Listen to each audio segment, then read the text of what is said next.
ये हैं Leonardo da Vinci. आप में से जो लोग पेंटिंग वगैरह की फील्ड में इंटरेस्ट रखते हैं उन्हें इसके बारे में जरूर पता होगा, लेकिन जिन लोगों को नहीं पता उन्हें मैं बताना चाहता हूँ कि लियोनार्डो दा विंची हमारी ह्यूमन हिस्ट्री के सबसे महान पेंटर्स में से एक हैं। अगर कहा जाए तो दुनिया के जो टॉप के पेंटर्स हैं उनमें इनका स्थान नंबर 1 पे आता है। ऐसा इसलिए है क्योंकि इनकी एक पेंटिंग तो दुनिया की सबसे महंगी पेंटिंग भी है। इनकी उस पेंटिंग को खरीदा गया था $450 मिलियन में। Like seriously $450 million for a single piece of paper. That's amazing. अगर इंडियन रुपीस में से कन्वर्ट किया जाए तो ये बनते हैं 34 अरब 40 लाख 25 हजार के आसपास। मतलब इतना सारा पैसा बस एक पेंटिंग के लिए, मतलब कि एक कागज के टुकड़े के लिए। भाई इतना सारा पैसा, कमाल हो गई यार ये तो। और ये पेंटिंग कौन सी थी वो मैं आपको वीडियो में आगे बताऊंगा, तो वीडियो को पूरा जरूर देखना। और आज की वीडियो में हम जानेंगे दुनिया की टॉप 7 मोस्ट एक्सपेंसिव पेंटिंग्स के बारे में, यानी कि दुनिया की 7 सबसे महंगी पेंटिंग्स के बारे में। तो नमस्कार, मैं संदीप कुमार, स्वागत है आपका लाइन वाइज यूट्यूब चैनल पे। चलिए वीडियो को स्टार्ट करते हैं।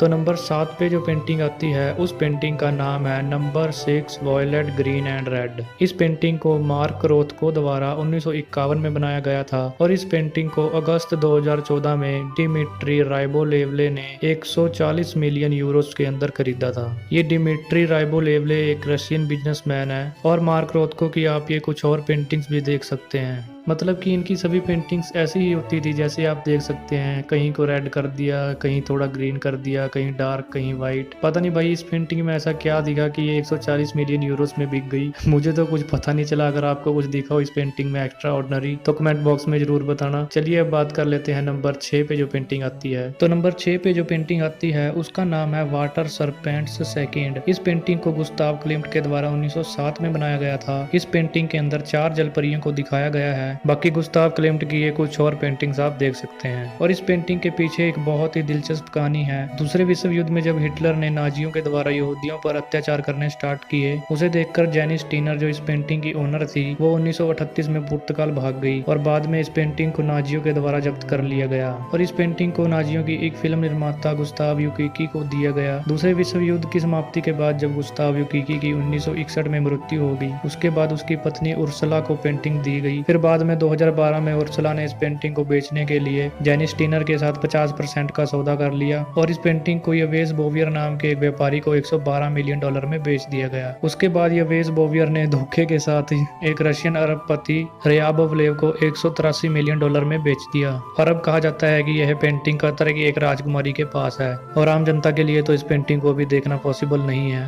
तो अब बात कर लेते हैं नंबर 5 पे आने वाली पेंटिंग की। तो नंबर 5 पे जो पेंटिंग आती है उसका नाम है नंबर 17A। इस पेंटिंग को जैक्सन पोलाक द्वारा 1948 में बनाया गया था और इस पेंटिंग को 2015 में केनिथ ग्रिफिन ने $200 मिलियन के अंदर खरीदा था। बाकी जैक्सन पोलाक की ये कुछ और पेंटिंग्स आप देख सकते हैं। भाई सभी पेंटिंग्स के अंदर यही कीड़े मकोड़े मार रखे हैं, कांटे मोटे, पता नहीं क्या कर रखा है यार। मुझे तो कुछ नहीं पता लगा क्या चीज है इस पेंटिंग के अंदर जो $200 मिलियन में बिक गई। तो अब बात कर लेते हैं नंबर 4 पे आने वाली पेंटिंग की। तो नंबर 4 पे जो पेंटिंग आती है उसका नाम है व्हेन विल यू मैरी। इस पेंटिंग को पॉल गॉगिन ने बनाया था 1892 में और इस पेंटिंग को सितंबर 2014 में शेख अलमयासा हमद ने $210 मिलियन में खरीदा था। इस पेंटिंग के पीछे भी एक दिलचस्प कहानी है। जब गॉगिन 1891 में पहली बार फ्रांस से ताहिती आइसलैंड पे गए थे तो उन्हें लगता था कि इस आइसलैंड पे उन्हें नेचर का स्वर्ग देखने को मिलेगा, लेकिन ऐसा कुछ भी नहीं था। जब वो पहली बार उस आइसलैंड पे गए तो उन्हें पता चला कि उस आइसलैंड के 2/3 से ज्यादा लोग यूरोपीय लोगों के साथ आई बीमारी के कारण मरने की कगार पे हैं। वहां रहते हुए गॉगिन ने बहुत सारी ताहितियन महिलाओं की पेंटिंग बनाई और ये पेंटिंग भी उन सभी पेंटिंग्स में से एक है। पारंपरिक ताहितियन ड्रेस में आपको देखने को मिलेगी और पीछे एक महिला वेस्टर्न कपड़े पहने बैठी है। तो अब बात कर लेते हैं नंबर 3 पे आने वाली पेंटिंग की। तो नंबर 3 पे जो पेंटिंग आती है उसका नाम है द कार्ड प्लेयर्स। इस पेंटिंग को पॉल सेजन ने 1892 में बनाया था और इस पेंटिंग को अप्रैल 2011 में स्टेट ऑफ कतर ने $250 मिलियन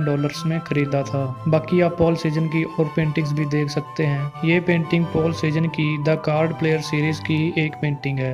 नंबर 2 और नंबर 1 पेंटिंग के बारे में बात करने से पहले अगर वीडियो आपको अच्छी लग रही हो तो वीडियो को लाइक करके चैनल को जल्दी से जल्दी सब्सक्राइब कर लीजिए, बिकॉज आपके एक सब्सक्राइब करने के साथ हमें बहुत मोटिवेशन मिलती है। तो अब बात कर लेते हैं नंबर 2 पे आने वाली पेंटिंग की। तो नंबर 2 पे जो पेंटिंग आती है उसका नाम है इंटरचेंज। इस पेंटिंग को 1955 में बनाया गया था विलियम डी कॉनिंग के द्वारा, और इस पेंटिंग को सितंबर 2015 में डेविड ग्रिफिन ने $300 मिलियन में खरीदा था। डेविड ग्रिफिन आपको पता ही होगा, अभी बताया था मैंने थोड़ी देर पहले, इस आदमी ने एक और पेंटिंग खरीदी है। ये वाली टॉप 7 पेंटिंग्स में से इस आदमी के पास 2 पेंटिंग्स हैं। बाकी ये कुछ और पेंटिंग्स डी कॉनिंग की आप देख सकते हैं। और इस पेंटिंग के बारे में, इंटरचेंज के बारे में क्या ही बात करें, किस चीज की पेंटिंग है, क्या है भाई, कुछ पता नहीं लग रहा। लेकिन चीज ये $300 मिलियन की है, मतलब की हद ही होगी, क्या बोल रहे हैं भाई। अब तो चलिए अब बात कर लेते हैं दुनिया की सबसे महंगी पेंटिंग के बारे में। तो नंबर 1 पे जो पेंटिंग आती है उसका नाम है सैल्वाटोर मुंडी। इस पेंटिंग को बनाया गया था लियोनार्डो दा विंची के द्वारा सन 1500 में, और इस पेंटिंग का प्राइस मैंने आपको वीडियो के स्टार्टिंग में बताया था $450 मिलियन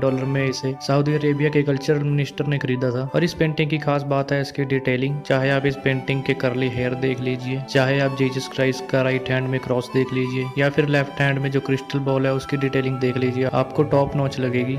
स्टार्टिंग में जब ये पेंटिंग थी तो ये ऐसी थी ब्लैक एंड व्हाइट, बाद में क्लीनिंग करने के बाद ये ऐसी हो गई, और फिर आखिर में मॉडर्न रिस्टोरेशन के बाद इसका ये रूप आप सामने देख सकते हैं। आपको आखिर में एक और पेंटिंग दिखाता हूँ बोनस के तौर पे। ये जो आप पेंटिंग देख रहे हैं ये है वर्ल्ड की सबसे फेमस पेंटिंग मोनालिसा की पेंटिंग है ये, और इस पेंटिंग को भी लियोनार्डो दा विंची ने ही बनाया था। मतलब ये दुनिया की सबसे मशहूर पेंटिंग है, जिसे कहते हैं ना प्राइसलेस। ये पेंटिंग भी मतलब प्राइसलेस है, और पक्का इस पेंटिंग को तो आपने कभी ना कभी जरूर देखा होगा। तो चलिए आज की वीडियो में बस इतना ही। आपको इन 7 में से कौन सी पेंटिंग सबसे अच्छी लगी कमेंट बॉक्स में जरूर मुझे बताना। बाकी मिलता हूँ आपको नेक्स्ट वीडियो में, और आप सभी का वीडियो देखने के लिए बहुत बहुत धन्यवाद।